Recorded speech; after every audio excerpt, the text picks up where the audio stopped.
প্রণবেশ, কেন এই দুর্ঘটনা হলো এ নিয়ে বিমান বাহিনীর ঊর্ধ্বতন কর্মকর্তারা কি বলছেন?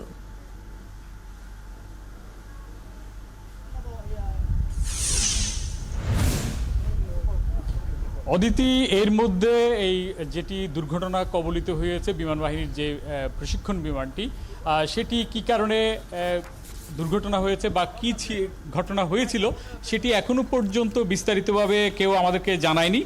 বিমান বাহিনীর পক্ষ থেকেও আনুষ্ঠানিকভাবে এখনো পর্যন্ত কিছু বলা হয়নি। তবে এখানে ফায়ার সার্ভিস, নৌবাহিনী, কোস্টগার্ড যে সদস্যরা রয়েছেন, বিমানটি যে জায়গায় পড়েছে অর্থাৎ কর্ণফুলী নদীর গভীরে এটি কোন জায়গায় আছে সেটি নির্ধারণ করার জন্য কিন্তু এখন কাজ করা হচ্ছে।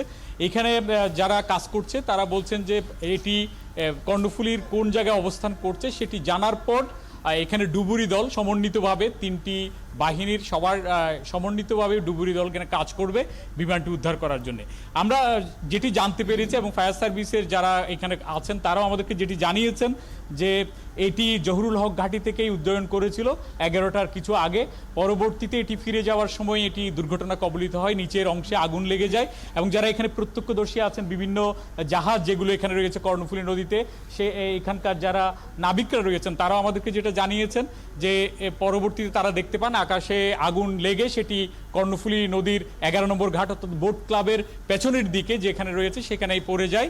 এবং পরবর্তীতে এখানে যে যাত্রীবাহী যে জাহাজ নৌকাগুলো রয়েছে এবং আশপাশের যে নৌকাগুলো রয়েছে তারা উদ্ধার করার জন্য প্রথমে এগিয়ে যায়। পরবর্তীতে এখানে ফায়ার সার্ভিস, নৌবাহিনী, কোস্টগার্ড সদস্যরা যুক্ত হয়ে দুজনকে উদ্ধার করেন।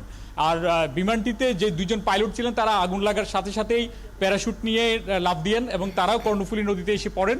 পরবর্তীতে তাদেরকে উদ্ধার করা হয়। তাদের মধ্যে একজন আমরা জানতে পেরেছি তিনি এখানে আহত হয়েছেন, আরেকজন অক্ষত অবস্থায় তাকে উদ্ধার করা হয়েছে এবং দুজনকেই নৌবাহিনীর যে হাসপাতাল রয়েছে সেখানে নিয়ে যাওয়া হয়েছে।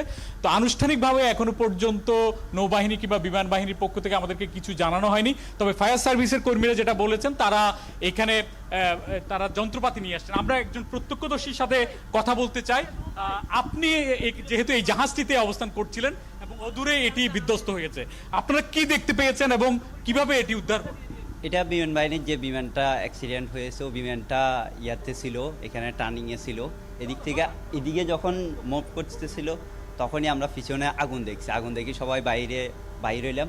বিমানটা এদিক থেকে আসি মাত্র এদিকে টার্নিং নিয়ে এই যে সবুজ বয়াটা আছে এই বয়ার ফাঁসা আসি পানির নিচে ডুবে গেছে। ওর মধ্যে থেকে দুই টুকরা, এক টুকরা বয়ার এই ফেসে পড়ছে, এক টুকরা এই ফেসে পড়ছে। তিনজন কুরু ছিল, তিনজন কুরু যে প্যারাশুট আছে প্যারাশুট দিয়ে জাম্পিং করে পানিতে পড়ে গেছে। 2-3 মিনিট ছিল এখানে 11 নম্বরের যে যাত্রীবাহী যে সাম্মানগুলো আছে লাল বোট, ওই লাল বোটে করে ওদেরকে উদ্ধার করা হয়েছে।